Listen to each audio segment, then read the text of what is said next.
So good morning, lads, and welcome to Quirks, our little tight studio. I'm delighted to see you here in your Iveragh United colours. You've had a very successful season, so if I may begin with you, Stephen, can you give us a bit of a rundown on how the season went for you?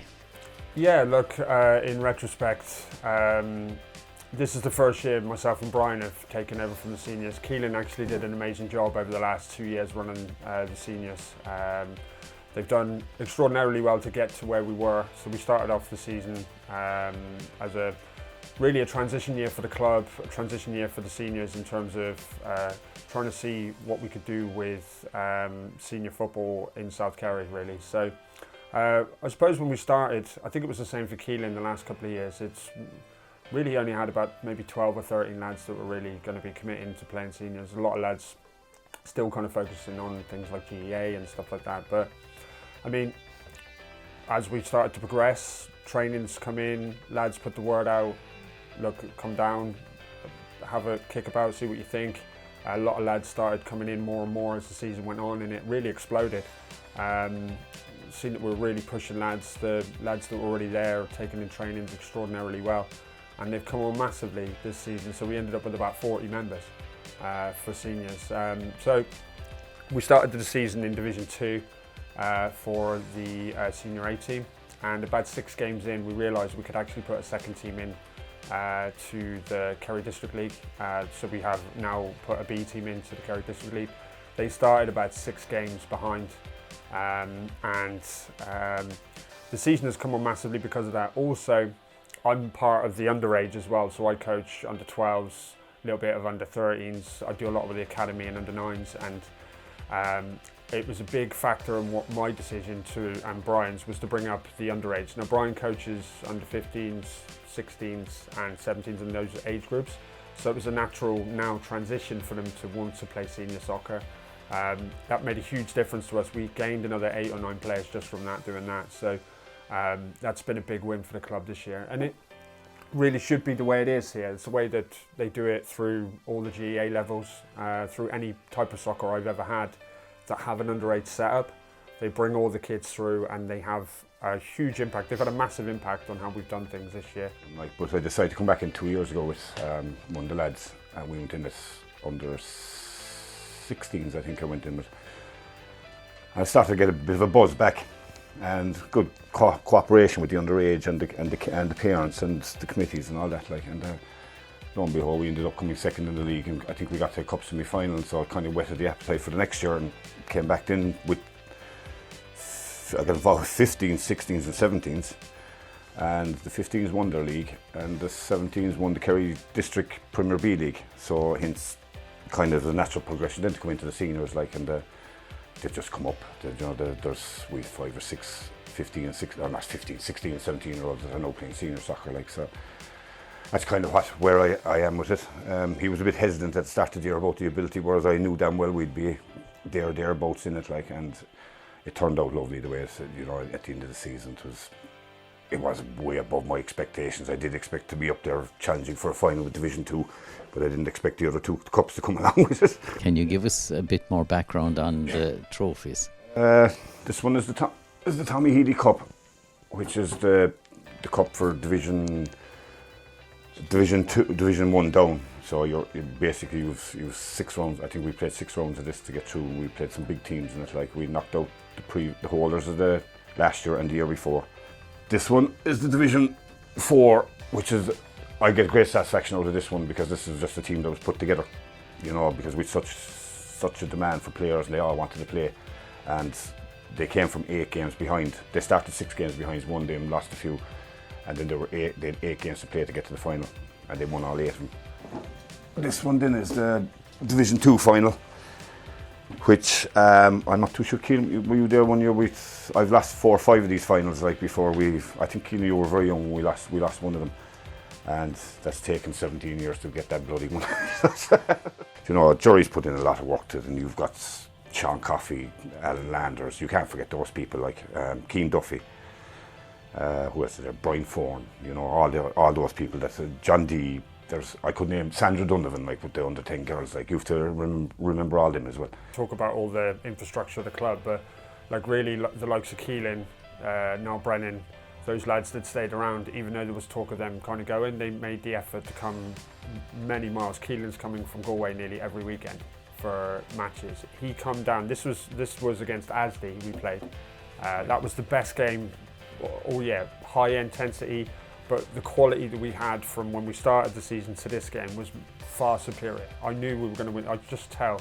That was his best game of the season. He was man of the match that day, and I mentioned it on the radio as well. Just he drove from Galway that day and drove back to Galway that evening just for the match. Like that's, you can't get commitment like that anywhere. I don't know any team. I said that to other managers. It was like, Jesus Christ, I don't know anyone that would do that. Like, they're all very praiseworthy of you. Maybe a few words from yourself, and maybe just from a player's perspective. Yeah, I sound a bit mad there, the amount I travelled down, don't I? But no, look, it's all worth it. The last couple of years, we've just kind of been surviving really when we brought it back. We just trying to find lads to stay and commit. But this year now, when we got the two boys to come in, and we knew straight away there was big changes going on. But we couldn't have imagined how successful it actually turned out to be. We said at the start we could just stay in the league, do our best, and we wanted to go for the Tommy Healy and see how we got on. And we never could have imagined how actually successful we could have been to win the league, enter a B team, win that league, and then win the cup we were going for as well. So we just couldn't be happier. So Brian, you were skipper of the amazing B team that came from so far behind. So can you give us the story of the season for you? Yeah. I'll try to put it into a few words. Started in October, November time, so a couple of weeks after the start of the season. Very much built around the younger lads, the kind of the 17s that Brian and Steve had brought up. Won a couple of games, they went well, and then towards the end, I think it was down between ourselves and Kilmoyley, if I'm correct, and the lads just pipped them in the end with a couple of good wins towards the end of the year. So that brought us to the final, and then the rest is history. Nice 2-1 win on the day. So yeah, again, those youth players kind of dragged us through, the likes of Jake and so on. So yeah, that's kind of a little bit of the breakdown. Okay, and I presume the B team will continue into next season now? Hopefully, yeah. I think they'll go on to Division 3 and hopefully power on from there. And again, it would be a focus on the underage players coming through? We'll have to wait and see with the two managers. I think particularly the younger lads have put their hands up to be in a position to be playing with the first. So yeah, we'll have to wait and see on that. That's not my decision. And I suppose this would also be a spot for maybe the seniors, maybe if they wanted to step down a little bit. Exactly, for those of us that are aging on a little bit. Very good. So you were very delighted with the season? Oh yeah, absolutely, yeah. Geraldine, we've gotten all the background on this season and the trophies and so on and so forth, but as everybody knows, there's a huge infrastructure behind what is ultimately getting teams out onto a pitch. So I suppose it's very important to acknowledge the kind of the structure that is behind the teams as well. Maybe you give us a little bit of background on the club and the history so far. No problem.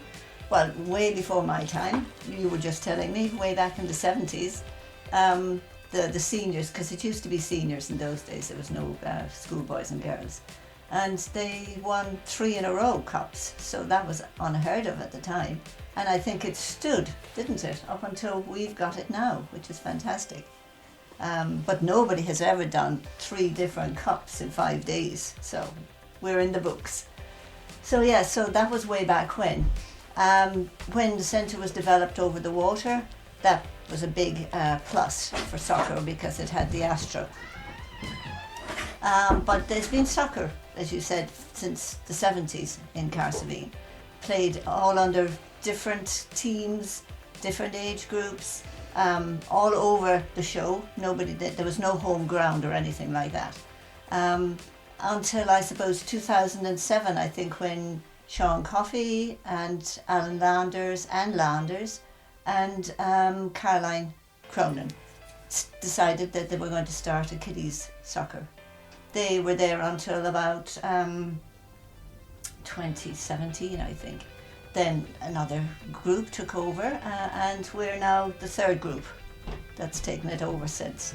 I've been involved with them since, because my grandson was playing and he needed somewhere to go, so I started the under-17s, the youths and seniors. That was about 4 years ago. I mean, it's full-time, absolutely is full-time work for a good 7 months of the year. This is the Padraig Hartnett Memorial Cup. This is the first time Padraig died about 2 years ago.